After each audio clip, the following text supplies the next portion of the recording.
Another tale well calculated to keep you in suspense.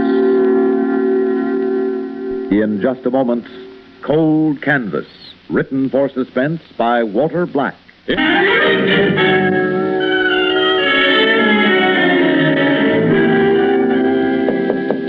Yeah? Oh, Bud, come in. Yes, sir. I thought I'd better check with you before I went out, Howard. Fine. Sit down. Oh, thanks. Well, this is the big day, isn't it? Well, it sure is. Well, I remember my first day in the field. I was really champing at the bit. Couldn't wait to get out there and sell all those prospects. Well, what's on the agenda? Well, I thought maybe I'd just get out and knock on some doors. Good. A lot of men in this business sneer at cold canvassing, but not me, Bud. You can sell a lot of insurance just by going around knocking on doors. Just remember one thing. Don't be discouraged. Don't ever give up. Well,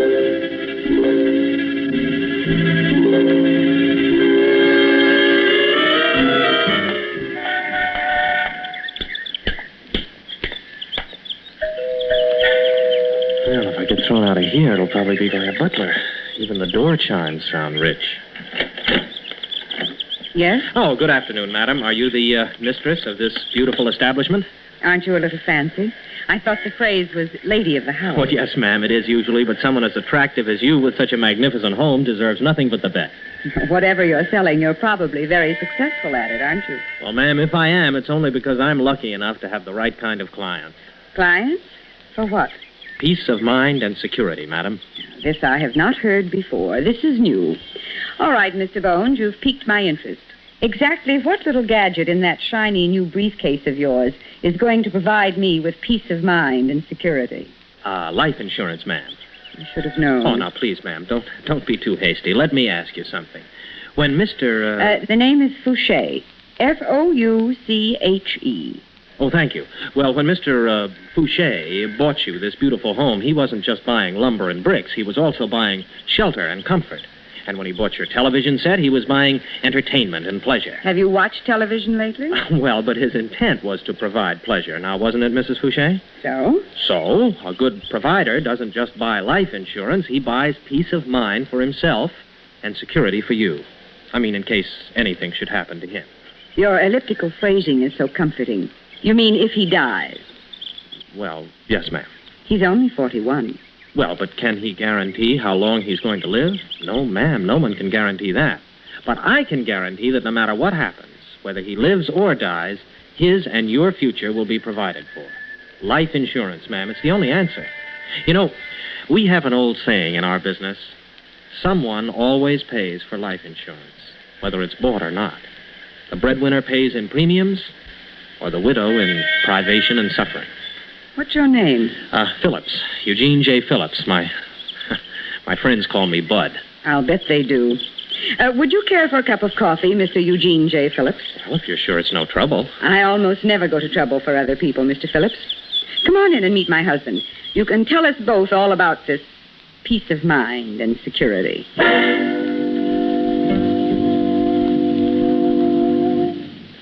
Well, that's pretty much the story, Mr. Fouché. You're a successful businessman. I don't have to tell you the value of sound investing. Okay. I get the pitch. If I drop dead, I'm worth $100,000. You want me to buy this, hon? I want you to do what you feel is right. How much does $100,000 cost? Well, let me see now. With a double indemnity in the event of accidental death, $3,157 annually. Out of the question. Forget it. Oh, that's all right, sir. I mean, what could you conveniently afford? Maybe, at the outside, maybe $1,000 a year. All right.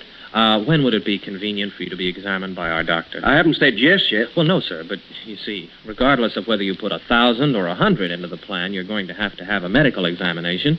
So at least we'll find out if you can qualify. It can't hurt you to have a physical, Victor. Where do I have to go to get it? Oh, nowhere, sir. I'll have the doctor here at the house. House tomorrow evening around 8:30. Can tomorrow. Make it Friday. All right, sir. Friday at 8:30. Now, if you'll just sign this application and give me I haven't definitely made up my mind yet. I don't sign papers until I'm sure I'm ready to go ahead. Well, this is just an application, sir. It doesn't bind you or the company. But you see, we must have it in order for you to be examined by the doctor. I have no intention of giving you any money tonight. Oh, you don't have to, Mr. Fouché. You can pay the first premium when the policy is issued. Now, what is your exact date of birth?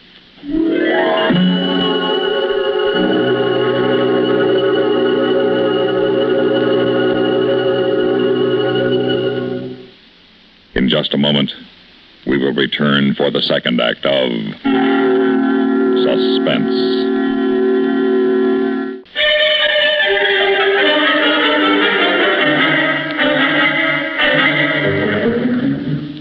Well, of course, he kept throwing in arguments, but I just said, and yes, sir, and kept right on filling out the application. And when does he take his physical? Friday night. Think you'll go through with it? Oh, why, sure, Howard. Don't get your hopes up too high. Well, now, this is a business of the law of averages, you told me. If I can knock off a $100,000 case every week, a lot of them are bound to stick, aren't they? Yeah, I wish I'd had your spirit when I was your age. Sure, Bud, you keep on knocking them off and you'll be rolling in dough. Only, don't concentrate on the big ones. It's the 5s and 10s that pay the freight. Yeah? Oh, yes. For you, Bud, a woman. Oh, thanks. Hello? Is that Mr. Phillips? It sure is. Madeline Fouché here. Oh, yes, ma'am. About that insurance for my husband. Oh, well, there's nothing wrong, is there, ma'am? I mean, it's a fine policy, Mrs. Fouché. Believe me, I wouldn't have recommended it. Now, don't get upset, Mr. Phillips. Mr. Fouché wants to go through with it, but after you left last night, we got to talking about it. He's figured out a way that his corporation can pay the premiums, and they'll be tax deductible. Oh, yes, ma'am? So we've decided to increase the size of the policy. Oh. How much would it cost for $250,000? The least expensive kind of insurance. Well, 1 second, Mrs. Fouché. Howard, look up the rate for $250,000 of convertible term, age 41. What? You're kidding. I'm on the level. By the year, Mrs. Fouché? Oh, no. Mr. Fouché was very explicit on that point. He said monthly. Yes, ma'am. Monthly. Okay. Let's see. With double indemnity, $355 even. $355 per month, Mrs. Fouché. All right. Oh, by the way, will this also provide for my husband's retirement? Oh, well, no, don't worry about that. We'll convert it at a later date to the right kind of plan, but meanwhile, you'll be protected in the event of his premature... Yes, Mr. Phillips. All right, I'll put the check in the mail tonight. Make it out to the company, Mrs. Fouché. Yes, and I'll mark it to your attention. Well, thank you very much. Oh, don't forget that the doctor's coming on Friday. We haven't forgotten. Goodbye, Mr. Phillips. 250,000? Yeah. Well, I'll be a no-good, three-toed, tree-climbing South American sloth. What did I tell you? Hey, Howard, what is my first-year commission? 55%, you lucky boy. 55% of $355. Now, let me see. That's close to $200 a month. $2,400 for 1 hour's work. Oh, I think I'm going to like the insurance business.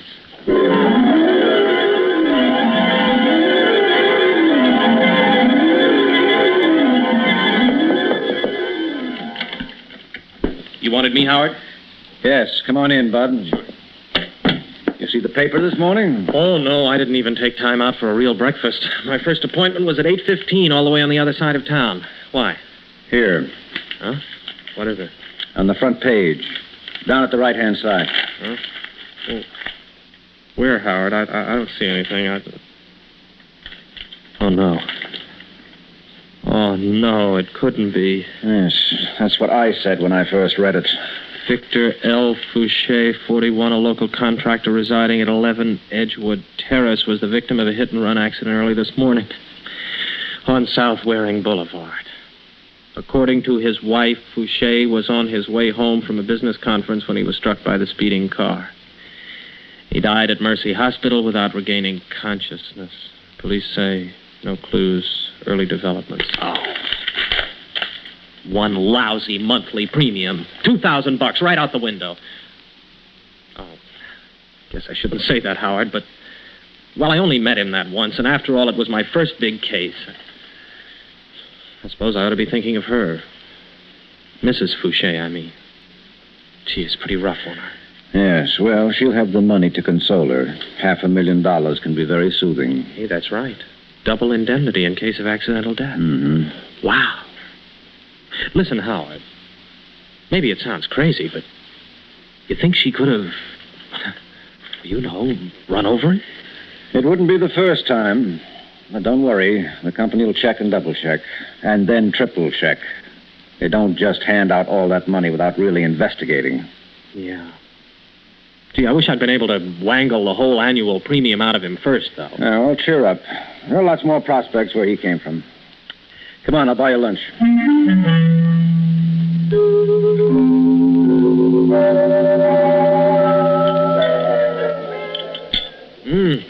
That was sure a good meal, Howard. Thanks a lot. Yeah, feeling a little better now? Yeah, sure. More coffee? Just a little. That's plenty, thanks. Now, what you got to do now, kid, is simply forget all about Fouché and settle down to making up the difference on other policies. Yeah. 4 or 5 medium-sized cases will make it all back for you. Never look back, Bud. Always ahead. Well, hey, Howard. Huh? Look, over there, just coming in. It's not bad at all. That's Mrs. Fouché. Oh. And look, the guy with her. And what about him? Now, why would she be going out to lunch with some guy the day after her husband is run over? Oh, don't go leaping to a lot of conclusions, son. The man could be her brother or her lawyer or her husband's lawyer. Or just somebody who's taking her out to get her mind off her troubles. The law says the widow has to go into hiding. Come on, drink your coffee. I have to get back to the office. Howard, would you do me a favor? Go pay a call on her later today with me. What for? Well, you're more experienced about people than I am. I'd just like you to meet her and see what you think of her. Well, if it'll make you feel any better, okay. Besides, it isn't every day I get to meet someone as good-looking as she is.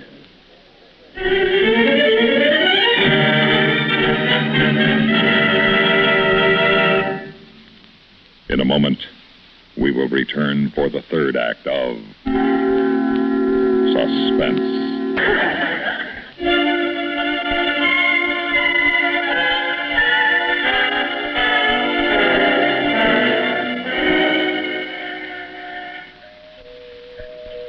Swanky neighborhood. Yeah, where do you see the inside of the house?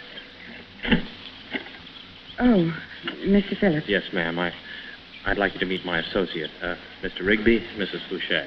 How do you do? Hello. You've seen the paper? Yes, ma'am. I still don't believe it. Only last night at supper we were discussing our vacation, and now... You must excuse me. Oh, please don't apologize, ma'am. That's why we came, to offer our... Condolences. That's very kind of you. I feel so lost. If it weren't for my husband's lawyer, Roger Whittier, I don't know what I'd do. He even insisted on taking me out to lunch today to get my mind off. What did I tell you? We won't bother you anymore, Mrs. Fouché. If there's anything we can do, just let us know. Come on, Bud. Would you like to come in for a moment? No, ma'am, no. We wouldn't dream of imposing. Goodbye. Goodbye. Well, Howard, what do you think? She's a fine woman, taking you like a soldier. Like I said, Bud, you're leaping to a lot of wrong conclusions.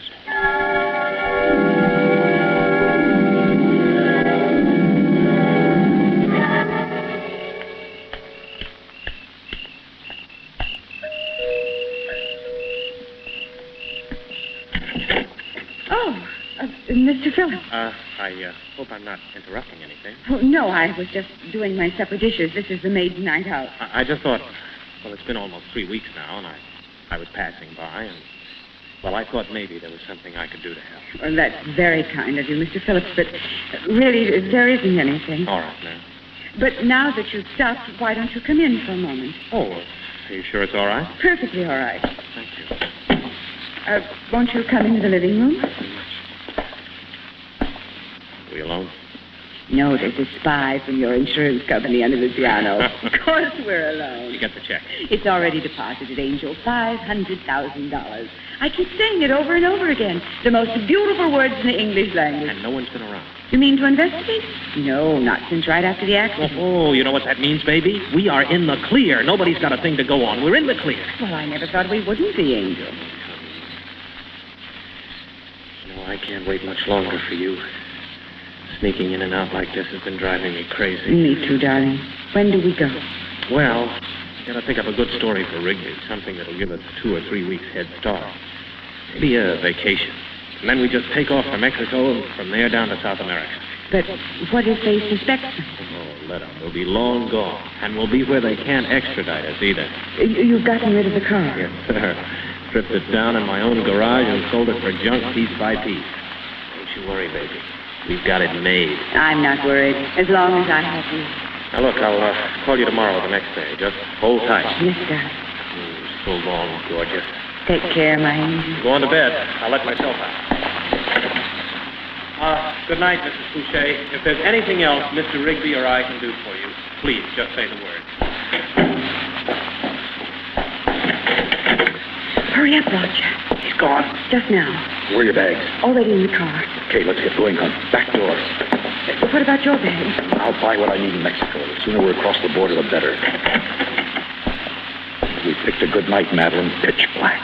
Come on. The garage doors are already open. You thought of everything. Gas tank full? I thought of everything, Mother. You drive.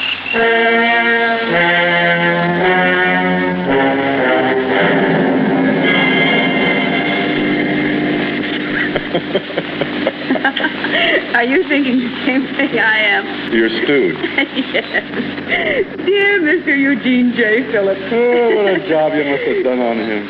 And so he calls you when? Tomorrow or the next day. And you're gone, and what can he do? Nothing. Absolutely nothing. He's left holding a big, empty bag. Well, he could go to the police. And walk into the gas chamber for murder? Mm-mm. Anyway, give us 1 week and who cares? There's no extradition where we're going. That's funny. He mentioned that, too. No, it only goes to show that he's a very intelligent stooge. Tell me something. Is this a private joke, or can I get in on it? Oh, it's Bob. Yeah, well, just call me Stooge for short. How are you, Mr. Whittier, isn't it? You said he'd fallen for it. Well, she thought I had, didn't you, Madeline, you lovely little double-crosser? Oh, now, Bud, listen to me, darling. You won't believe this, but I had... You're right, I won't believe it, so save your breath, Angel. He got a gun? Mr. Whittier, you're a lawyer. You know the penalty for carrying a deadly weapon. I don't need a gun. That's where you're wrong. Oh, no, Mr. Whittier. You see, I have a lawyer, too, and I left a letter with him. If he doesn't get a phone call or a cable from me every 3 days, he gives the letter to the police. They may not be able to extradite us for Fouché's murder, but they wouldn't be too happy about one committed right under their noses, now would they? You can. Other way around, Angel. I figured you were planning something, so I just took some natural precautions. Roger, we've got to kill him before we reach Mexico. Oh, sure. Take a chance on being seen.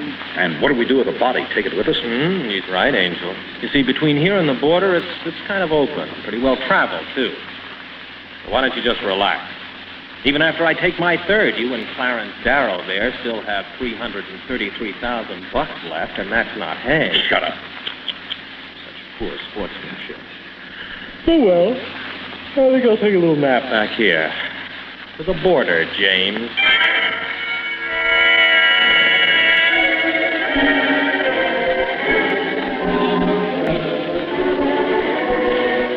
Si, senor. Well, we've just come across the border, my friend, and we're celebrating. Bueno, senor. See, my two friends here are on their honeymoon, and I'm the best man, and we're all going on the trip together. You joke, senor. Yeah, I joke. 3 double scotch. Si, senor. Come on now, don't look so grouchy, you two. Think of all the fun we're going to have together. Why, who knows? Maybe I can sell old Roger here a nice, fat insurance policy, and then Madeline can run him down. It's not a thought, anyway, isn't it? What's the matter, Angel? What are you staring at? I guess she's surprised to see me, Bud. Howard, how did you... Wasn't too hard, kid. You weren't quite as smart as you thought. Don't bother, Mrs. Fouché. The police have the place surrounded. Okay, Captain Gomez. But I'm sorry for you. I tried to tell you it was the small cases that paid off, but you were too greedy.